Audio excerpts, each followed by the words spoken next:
Para po sa mga miyembro ng SSS, bumaba sa 7% ang interest rate kada taon ng calamity loan ng Social Security System.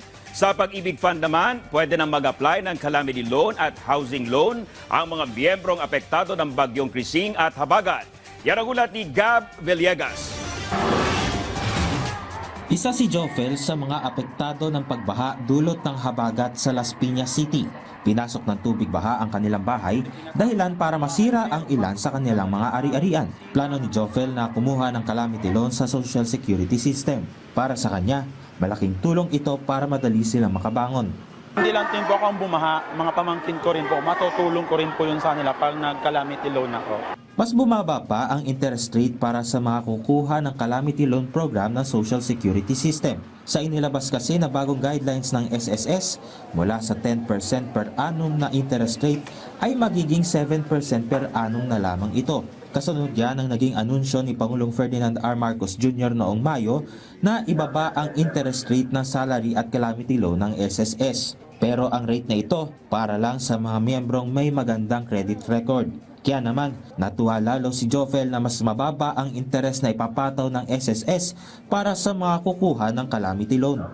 Mas okay po talaga siya kasi kung mababang interest, so mas malaki na itutulong kasi tulad sa amin mga binaha.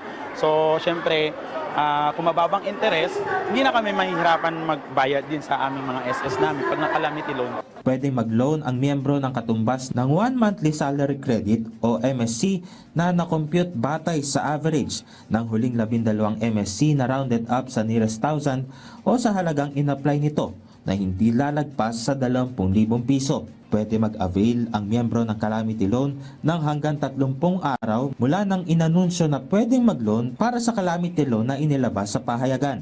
Noong nakaraang taon, aabot sa 10 bilyong piso ang inilabas ng SSS para sa calamity loan ng mga apektadong miyembro na tinatayang aabot sa higit 560,000.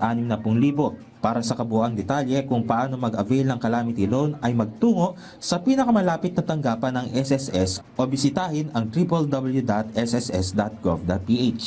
Samantala, inanunsyo ng Pag-ibig Fund na pwede na mag-apply ang miyembro na naapektuhan ng pananalasa ng bagyong Krising at ng hanging habagat ng calamity loan at housing loan insurance claim para sa nasira nilang bahay. Makikita sa website ng Pag-ibig pati rin sa kanilang Facebook page ang mga requirements para sa calamity loan at housing loan insurance claim. Gab Humilde Villegas para sa Pambansang TV sa Bagong Pilipinas.